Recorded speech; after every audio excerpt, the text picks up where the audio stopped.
मैं Mrigendra Narayan Singh PGT biology RK+2 high school मनका। आज मैं 12वीं क्लास के एक विषय वस्तु पर चर्चा करने जा रहा हूँ। इस विषय वस्तु का नाम है अम्ल वर्षा।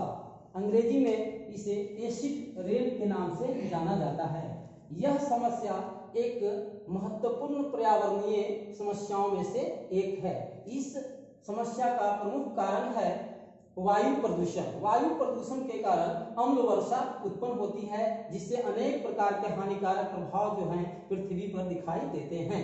सबसे पहले हम इसके कारण के बारे में जानेंगे कि अम्ल वर्षा का प्रमुख कारण क्या है। तो इसका प्रमुख कारण है कि हमारे पृथ्वी से अनेक प्रकार के गैसें निकलती हैं, जिसमें सबसे प्रमुख है सल्फर डाइऑक्साइड, दूसरा है कार्बन डाइऑक्साइड, तीसरा है नाइट्रोजन ऑक्साइड। ये तीनों गैसें जब वायुमंडल में ऊपर जाती हैं और ये जल वाष्प के साथ मिलती हैं तो ये तीन प्रकार की क्रमशः अम्लों का निर्माण करती हैं। सल्फर डाइऑक्साइड जल वाष्प से मिलकर के सल्फ्यूरिक अम्ल का निर्माण करता है।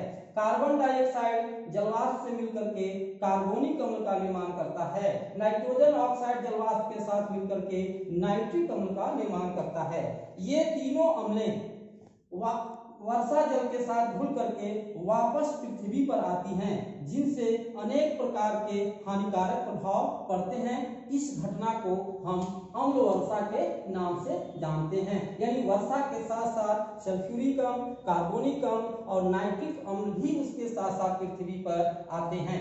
अब आते हैं इसके हानिकारक प्रभाव के बारे में जानते हैं। अम्ल वर्षा से कई प्रकार के हानिकारक प्रभाव हमारे इस पृथ्वी पर दिखाई देते हैं। सबसे पहला प्रभाव अगर देखा जाए तो यह है भूमि पर होने वाला प्रभाव। भूमि पर जब ये एसिड रेन आता है तो इस अम्ल के कारण भूमि जो है धीरे धीरे उसकी उर्वरा शक्ति जो है वो समाप्त होने लगती है, जिससे उसकी उर्वरता घट जाती है और उसका प्रभाव खेती के उत्पादकता पर पड़ता है। दूसरा, जल पर होने वाला प्रभाव। जब यह एसिड जो है पृथ्वी पर गिरता है तो यह वर्षा जल के साथ समुद्र में, नदी में और अन्य जल स्रोतों पर पहुंचता है। इसके कारण जो पृथ्वी पर जो जल स्रोत हैं वो उनकी अम्लीयता धीरे धीरे बढ़ने लगती है और उसमें रहने वाले जीव जंतु, उसमें रहने वाले वनस्पतियों पर बहुत ही हानिकारक प्रभाव पड़ता है। अब देखते हैं इसका तीसरा हानिकारक प्रभाव जो पादपों पर पड़ता है।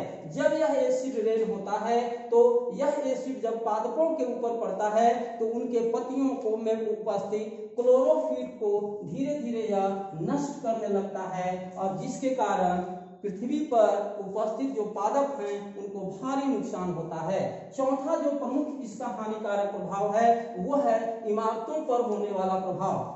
इस एसिड रेन के कारण जो महत्वपूर्ण पत्थरें हैं जैसे कि संगमरमर वगैरह हैं उस पर इसका खासा प्रभाव पड़ता है और धीरे धीरे उसकी जो चमक है वो धीरे धीरे समाप्त होने लगती है। यानी महत्वपूर्ण जो हमारे भारत की या अन्य विश्व की जो धरोहर हैं, इमारतें हैं जो कि महत्वपूर्ण चमकते हुए पत्थरों से जो बने हैं, इस एसिड के कारण उनका चमक जो है धीरे धीरे समाप्त होता जा रहा है। इस प्रकार से अम्ल वर्षा का हम लोगों ने कारण के बारे में जाना और दूसरी तरफ ये इसका हानिकारक प्रभाव है। अगर हमें अम्ल वर्षा को रोकना है तो उसके लिए सबसे महत्वपूर्ण उपाय ये है कि जिन गैसों के कारण ये अम्ल का निर्माण हो रहा है उन गैसों का उत्पादन जो है पृथ्वी से कम किया जाए या उसको रोकने का प्रयास किया जाए। धन्यवाद।